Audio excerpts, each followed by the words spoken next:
So this topic basically introduces game mechanics that transition a moving and looking character into a interacting entity within the game. So by implementing these mechanics, you're enhancing the player's ability to engage with the environment, creating a dynamic and interactive experience.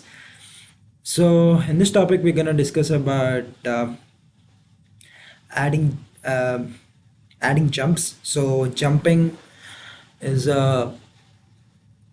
jumping adds what adds uh, dynamic dynamic element to the gameplay, allowing allowing players to overcome obstacles or reach different levels. So using Unity's physics system, you can apply an upward force to the player's rigid body to simulate a jump. So considerations include managing jump force and detecting ground contact to prevent infinite jumps. And uh, layer masks. So layer masks help in filtering game objects for specific operations like raycasting. By assigning game objects to layers and using layer masks, you can control interactions such as determining what surfaces the player can jump off or what objects can trigger certain effects. And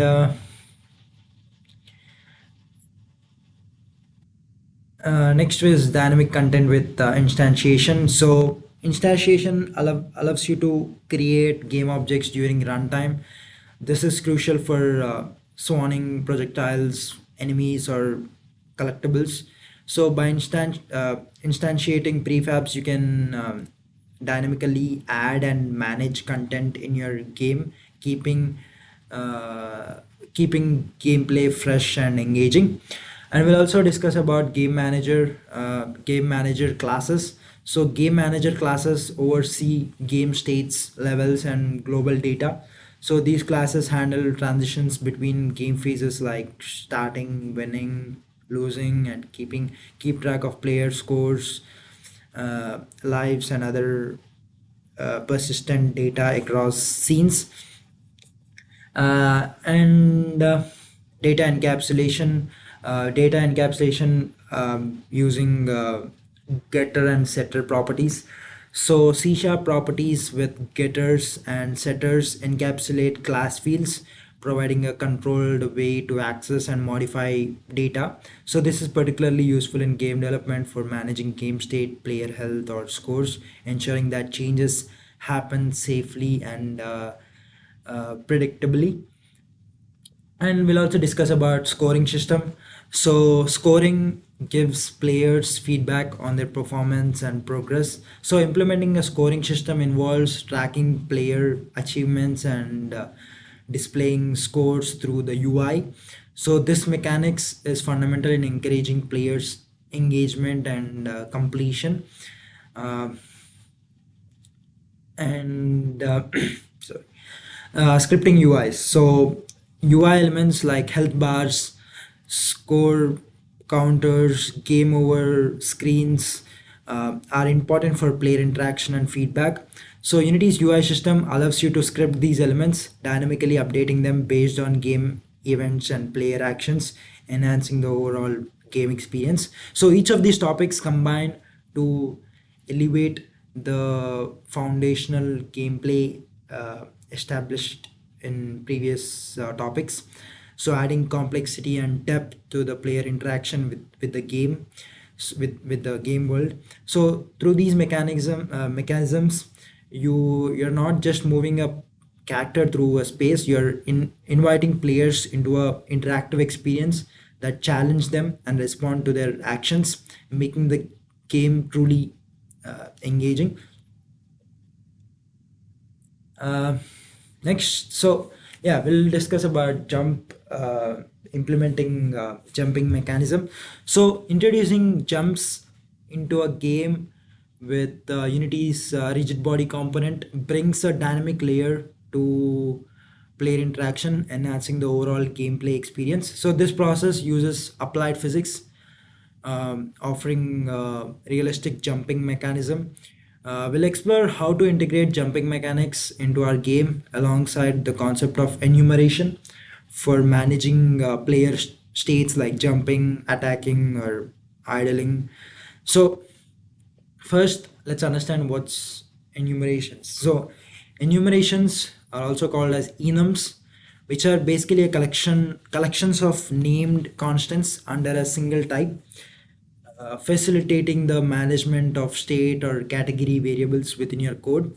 So they are especially handy for grouping related constants, making your code cleaner and more understandable. Let me open a notepad.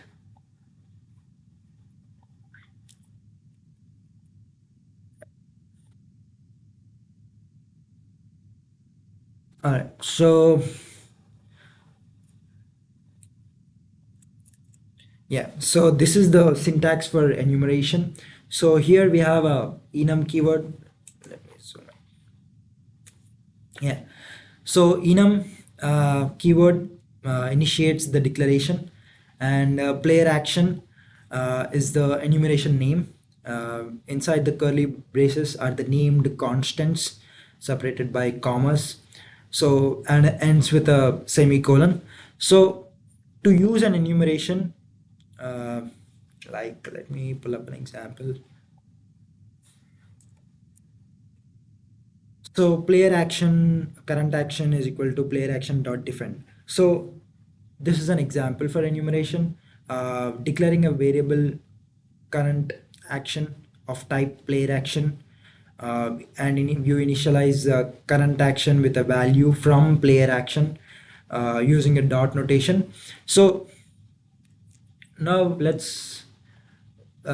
so now adding jumps with rigid body. So the inclusion of jumps using rigid body component involves adding a force vector in the upward direction. So we'll also introduce a unity function to check if the player is on the ground using the jumping before jumping, ensuring jumps only occur from the grounded state. So uh,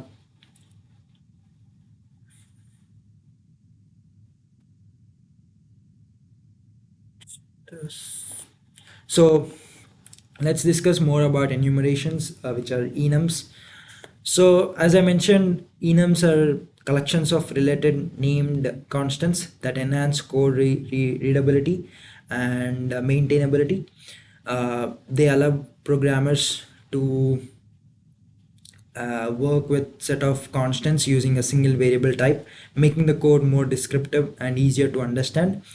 So basic enumeration enum definition is basically enum group together related constants. Using enums you can define a variable type that can hold one of the predefined constants. So this is beneficial for representing a set of possible states or options in a clear type safe manner. The example we discussed again. So in this example, we player action is a enum of possible actions a player can take. So enum starts numbering their entities from 0 by default, making attack is equal to 0, defend is equal to 1, flee is equal to 2. By default, enums use int as their underlying type, which means each constant in the enum corresponds to an integer value. However, you can specify a different integral types such as byte, short, long, etc. So to optimize memory usage or fit specific uh, requirements. Like for example, you could just, yeah, this is an example for byte. So here player action uses byte uh, as its underlying type, reducing the amount of storage space required for each enum value. And you can explicitly assign values to enum constants. So this is useful when you need non-sequential values, or when the default starting value of 0 is not appropriate, like is equal to 10 equal to 5 equal to 0. So this declaration sets attack is equal to 10, defend is equal to 5, flee is equal to 0, demonstrating that enum constants can hold any value within the range of their underlying type. So you can use enum's underlying value. You must to use enum's underlying value. You must explicitly convert the enum to its underlying type. This is often necessary when interacting with systems that require numeric input or when performing calculations. Let me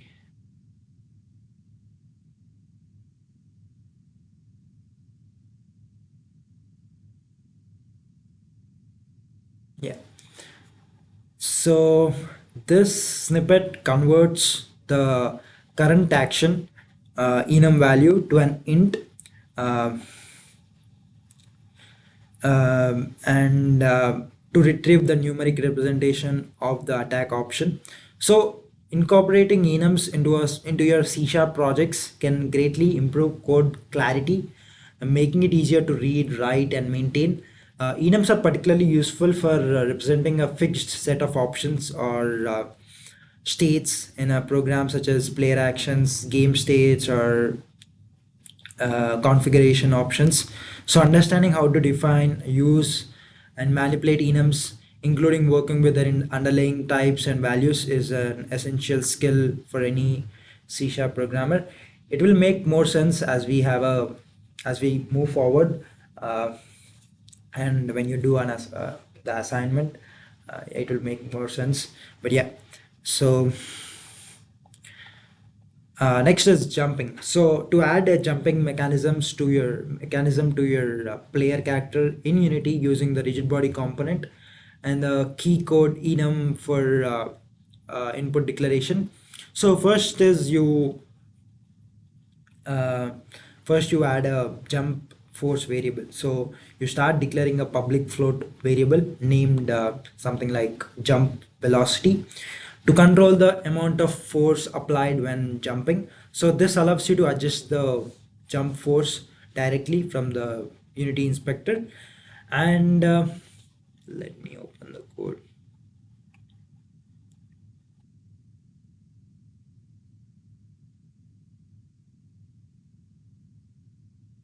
Yeah. So yeah, jump velocity. Don't worry about the other code. So this is from the previous topic, but we'll not discuss that in this. So, yeah. So yeah, jump velocity. We declared a jump float variable named the jump velocity, and inside the fixed update, so which is used for physics calculations. You use input dot get key down keycode dot space to check if the space bar has been pressed. So this method returns true for the frame in which the key is pressed down, making it perfect for detecting single jump inputs. And then you apply jump force. So when the space bar is pressed, you apply an upward force to the player's rigid body using rb dot add force vector 3 dot up multiplied by jump velocity comma force mode dot impulse. So this line of code uh, applies as a instantious force using the impulse force mode, which considers the mass of the rigid body and creates a more natural jump effect. And also ensure you have a private rigid body variable rb initialized with the in the start method, and with the rigid body get component rigid body to access the rigid body component attached to the player game object. So let's go over it once again. So we have a jump force variable, which is the jump velocity. So the jump velocity variable determines how high the player will jump. And next is yeah, input dot key get key down. Basically the spacebar input check. So you use the input dot get key down within the fixed update method to listen for when the spacebar is pressed, and when applying the jump force. So when the spacebar is pressed, an upward force is applied to the player, making them jump. uh, and in start, the rigid body component is fetched and stored in the RB variable for later use. So this simple addition allows the player character to jump when the space bar is pressed. This current implementation lets the player jump indefinitely.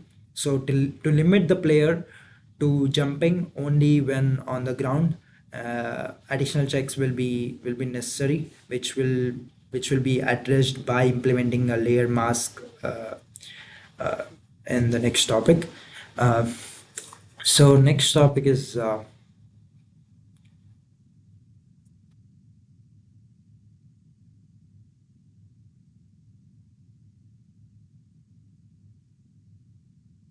so we'll discuss about layer masks. So layer masks in Unity allow you to categorize game objects into different layers for more controlled interactions, especially within the physics system.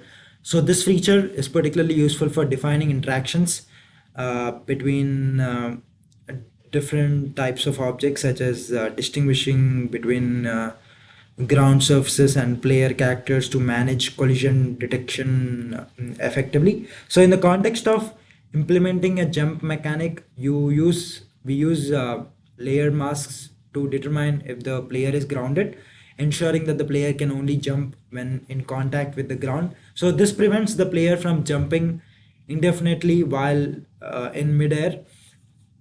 So how to set up and utilize layer masks for this purpose is: first you create a new layer, meaning you go to layer menu in the inspector with any game object selected, and add a new layer named something called ground. This step categorizes objects you consider as ground, and then you assign all relevant ground objects to this new ground layer by selecting them in the hierarchy, and then using the layer drop down to apply the ground layer. So if prompted, apply this change to all the child objects to ensure consistency across levels environment. And in the player script, you can use physics.raycast or collider.check sphere method to check for contact between the player and the ground layer. This check is important because this check is important before allowing a jump action, ensuring it only happens when the player is grounded. So through layer masks, Unity offers a robust system for managing complex interactions in a structured manner, enhancing both game performance and development efficiency. So let me open up the code.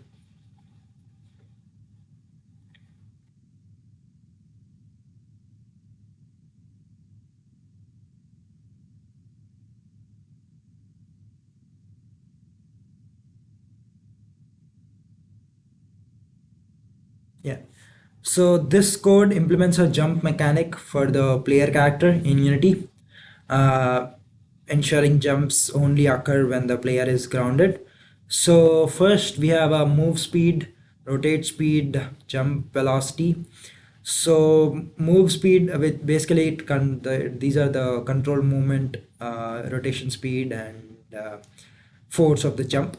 And we have a distance to ground, which sorry, which determines how close the player must be to the ground to be considered grounded. And we have a ground layer, which specifies which layer is considered the ground, allowing for collision checks. And we have a V input, H input. V input and H input basically captures vertical and horizontal input values. And we have a RB, which is a reference to the rigid body component for physics-based movement. And we have a collider, so a reference to the capsule collider component for collision detection. And in the start method, the rigid body and the capsule collider components are fetched and stored in the RB and COL, which is the collider. And in the fixed update, as I mentioned before, a conditional checks. This is not. Yeah, I have not mentioned this before. So, a conditional check uses is grounded and input dot get key down key code dot space to determine if jump is allowed. If true, add force is called on RB with vector 3 dot up multiplied by jump velocity and force mode dot impulse, propelling the player upward. So the ease grounded, you basically use this to you ground check with the ease grounded. You basically calculates the bottom point of the player's collider to use as start point for a ground check. And yeah, sorry, this one, yeah, is grounded. So physics dot check capsule is used to perform a collision check between the bottom of the capsule and the ground layer. So this method returns true if the capsule's bottom is within the distance to ground of an object on the ground layer, indicating the player is grounded. So this check ensures the player can only jump when touching the ground, preventing midair jumps. And the ground layer variable is set in the Unity inspector to reference the ground layer, which is essential for ease grounded function to accurately detect ground collisions. So this implementation uses Unity's physics system, especially the rigid body and capsule collider components, to create a realistic jump mechanic. So by using a layer mask and the code effectively checks for ground contact, ensuring jumps only occur when the player is grounded, thus adding realism and challenge to the game mechanics. Next is we'll discuss about implementing projectile shooting mechanics. So creating and shooting projectiles in Unity game introduces an interactive element that significantly enhances player engagement. How to achieve this with an emphasis on using prefabs and instantiate method to dynamically generate game objects during gameplay. So first you create a projectile prefab. The first step is adding a shooting mechanic to your game is to create a prefab for the projectiles. So in Unity, a prefab is as we discussed before, a prefab is a sort of template from which you can create new object instances in your game scene. For a projectile, you might use a simple spear shape. For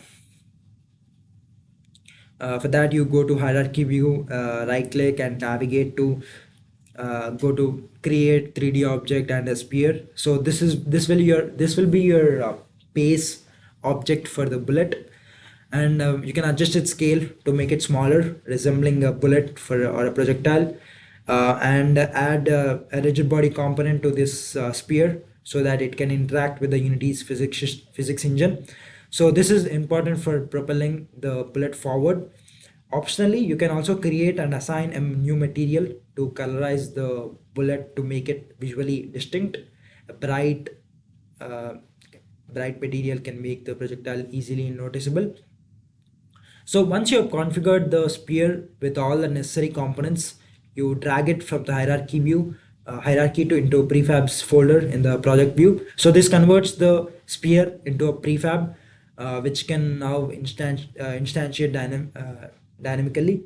Remember to remove or disable the sphere in the scene if it's just meant to serve as a template.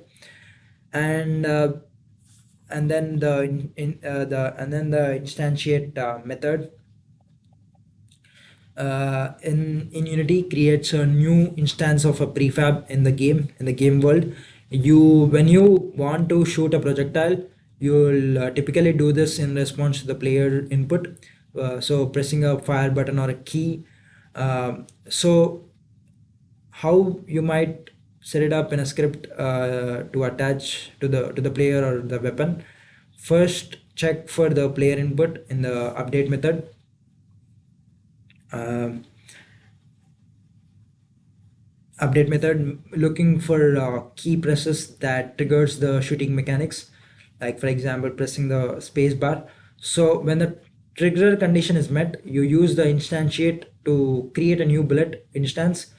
You'll need to provide a bullet prefab, which is a starting position, usually the the weapons usually at the weapons or player's location, and the starting rotation so it faces the right direction, and apply a force to the bullet's rigid body to propel it forward.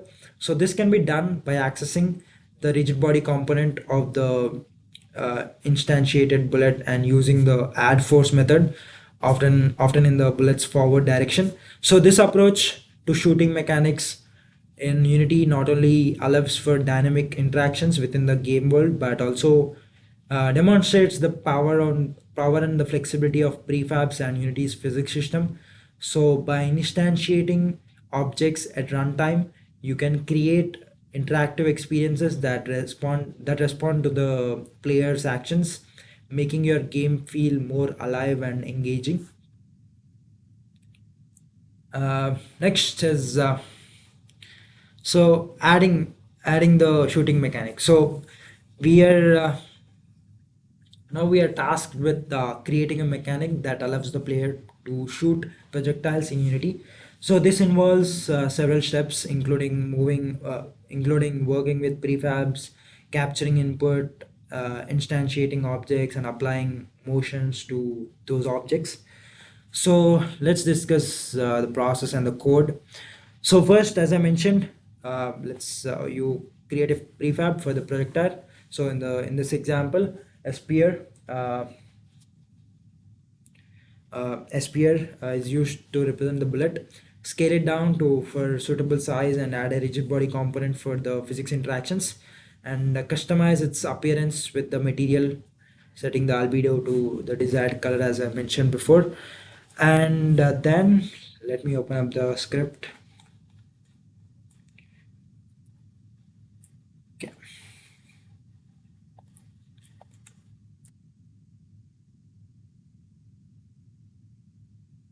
Alright, so next we add a new public variables in the player behavior script. For the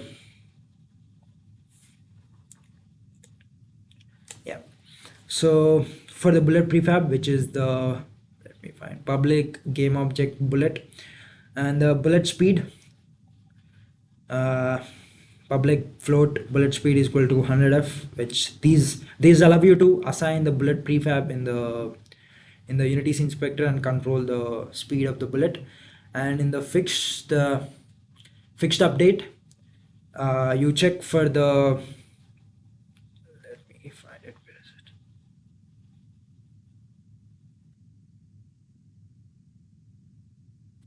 dot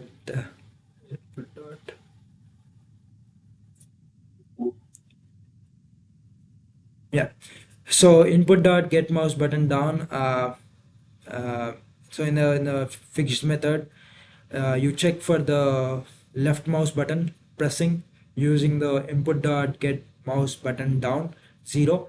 So when pressed, instantiate a new bullet using the instantiate bullet this dot transform dot position plus vector new vector 3 100 this dot transform dot rotation as game object.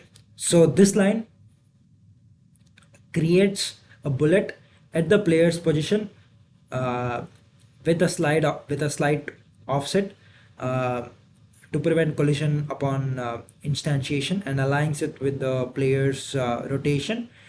uh, and then after instantiating the bullet, grab its rigid body component uh, using the rigid body, so this line of code, uh, and then set the bullet's velocity to propel it forward, which is done by this.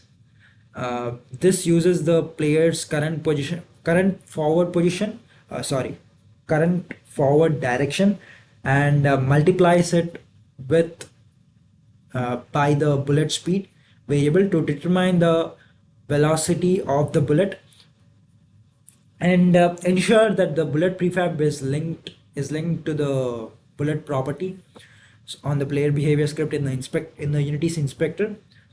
So this connection is crucial for the script to reference the correct prefab during runtime. So with the setup complete, running the game, clicking the left mouse button with fire bullets, these projectiles will travel in the direction the player is facing at the speed defined by the bullet speed. So this mechanic introduces a fundamental but versatile shooting functionality in so in Unity. So by instantiating bullet prefabs and applying velocity, players can interact with the game world in a more dynamic way. The use of instantiate allows for real-time creation of game objects, and adjusting the rigid body components velocity is an effective method to control their movement. So this setup provides a solid foundation for further customization and complexity, such as adding bullet impacts on varying projectile types. And next is so to effectively manage game object build up and particularly with mechanics like shooting that can generate numerous objects, it's crucial to ensure that the objects which are no longer needed are appropriately destroyed. So this not only helps in maintaining performance but also keeps the scene clean and manageable. So the issue with bullet buildup is in games with shooting mechanics, every shot fired creates a new bullet object. So if these bullet objects aren't managed, they can accumulate, leading to potential thousands of unused objects. So this can significantly impact performance and clutter the game scene, making the management and further development cumbersome. So the solution is self-destructing bullets. So to address this issue, you can make each bullet responsible for its life cycle by implementing a self-destructive behavior. So this involves destroying the bullet object after a certain duration, ensuring that the scene remains uncluttered and performance is not compromised. So how to implement a bullet self-destruction? First, you create a bullet behavior script. So you create a new C# script, name it something like bullet behavior. So this script will be responsible for self-destructive behavior of the bullet. And in the bullet behavior script, let me open up the code.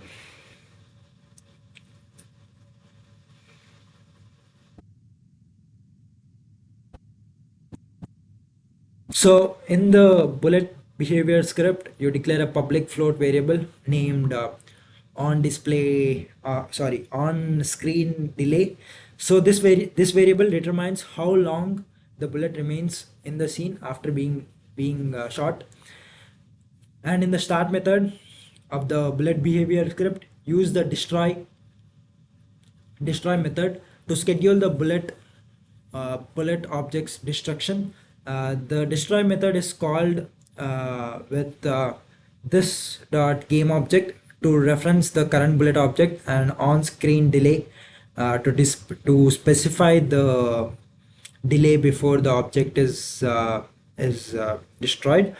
So basically, this dot game object refers to the game object to which the script is attached, which is the bullet object, and the on-screen delay specifies the time in seconds before the object is destroyed, allowing the bullet to remain visible in the scene for a brief period after being fired. And you then attach the bullet behavior script to the bullet prefab. This ensures that every bullet instantiated from the prefab will inherit the self-destructive behavior, automatically cleaning up after itself based on the specified delay. So by implementing this approach, bullets are automatically destroyed after a set duration, effectively managing the buildup of the bullet objects in the scene. So this method is practical application of the component design pattern, promoting a clean and efficient way to handle object life cycles in Unity. Next topic is game managers. We'll discuss the rest of the topics in the next session.